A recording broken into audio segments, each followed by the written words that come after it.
chat, make sure we're good to go. Use automated tools, double check oddities, manually test and recruit diverse teams. Spencer, I think you hit the nail on the head with that one. That is probably something that more organizations should take to heart when it comes to implementing good accessibility into their products and services. So, quickly finishing up our talk about automated testing before I talk about some tools. While automated testing is a great place to begin accessibility testing, it does require some degree of understanding of accessibility challenges in order to interpret results. Some things that automated testing can determine, but also cannot determine, are as follows. An image containing an alt attribute. It can tell us if that alt attribute exists or not, but it cannot tell us if an alt attribute accurately and meaningfully represents an image, right? It can tell us if a page has headings, but it cannot tell us if the page headings are appropriate. It can tell us a page uses the title element, but it cannot tell us if that title accurately represents the content at that high level that we want it to. And then something we'll talk about in our next section together. If an element has a tab index greater than 0, but it cannot tell us if the page tab order is logical. Okay, so before we go through some of these free automated testing tools, I see a question here. For non-sighted users, beyond just asking, can screeners interpret this content, is there anything we can do to go above and beyond? Is it possible for non-sighted users to have a delightful experience? And there's absolutely nothing wrong with this question at all.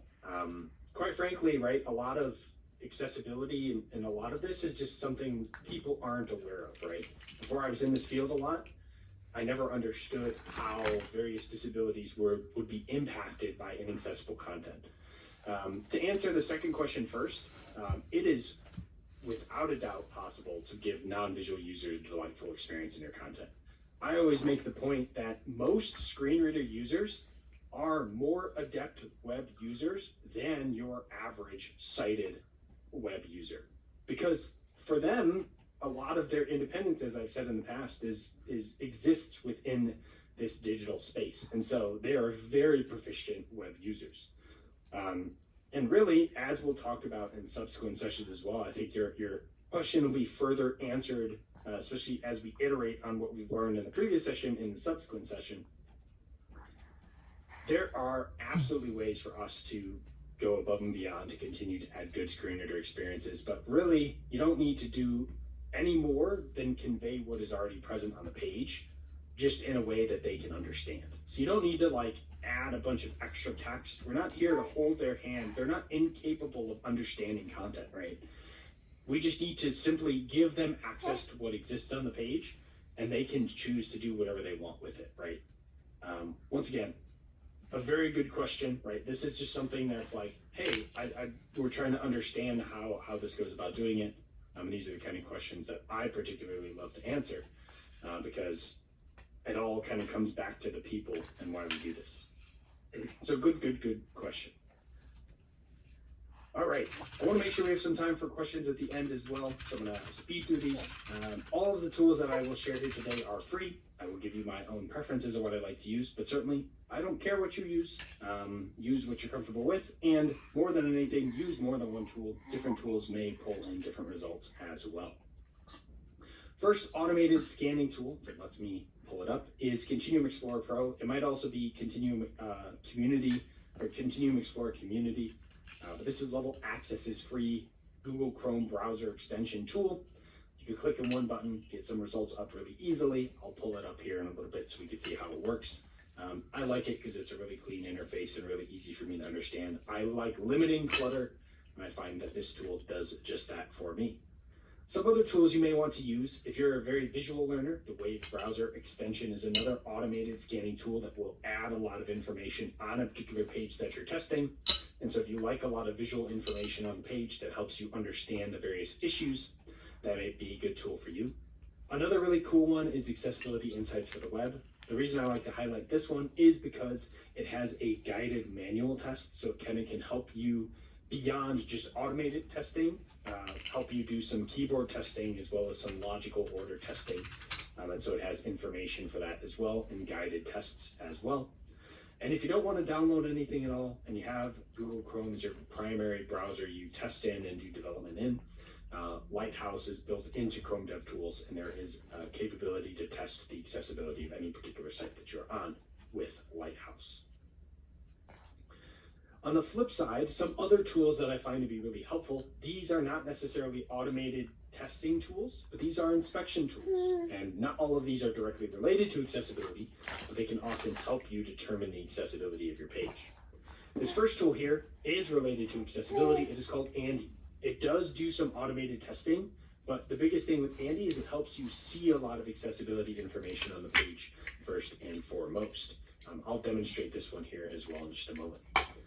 WhatSock is another tool that I find to be particularly useful. It's basically what Andy is in the visual analysis side of things, but just kind of broken up into smaller JavaScript functions you can run individually. So it's Andy, but without all of it condensed into a single UI interface. And then finally, this last tool is a really handy tool that I like to use, not accessibility specific, but it helps me strip away CSS to maybe see what the page would be like for a non-visual user.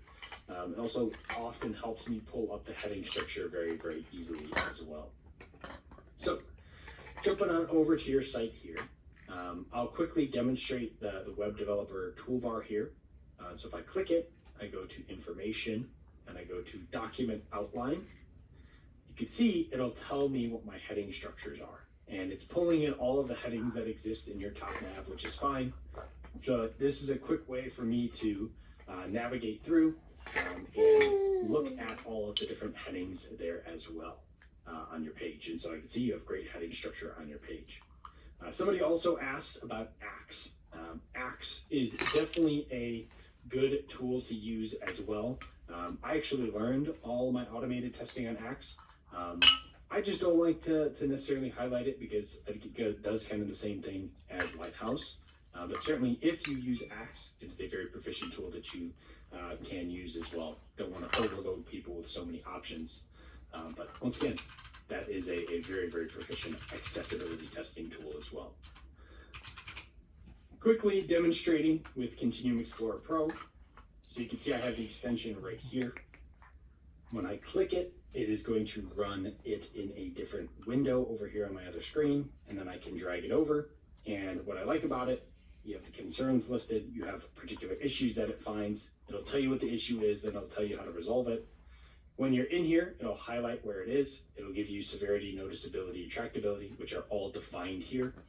It'll also tell us if this is 100% a confirmed issue.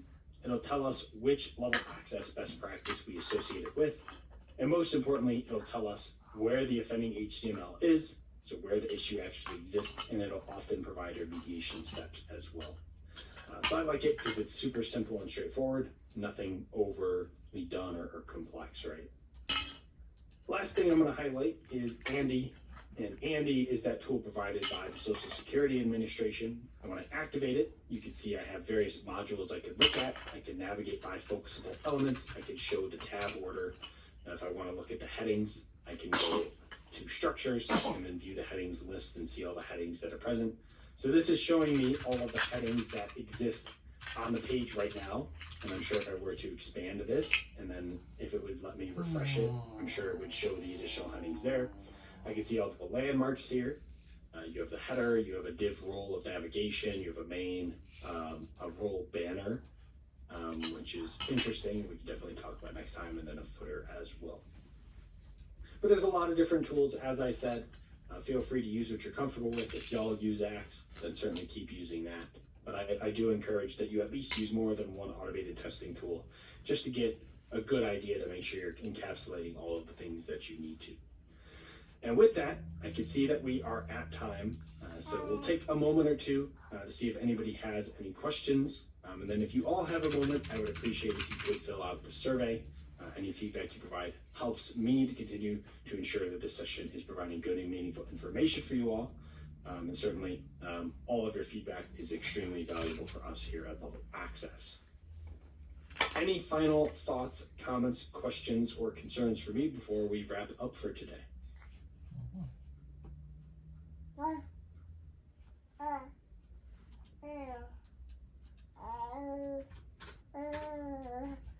All right. Hush falls over the crowd. Thank you so much, Tom. This was great. Awesome. Well, I appreciate you all. Great engagement today. Rakesh, I greatly appreciate your puns. Keep them coming. And I can't wait to see you all next Monday.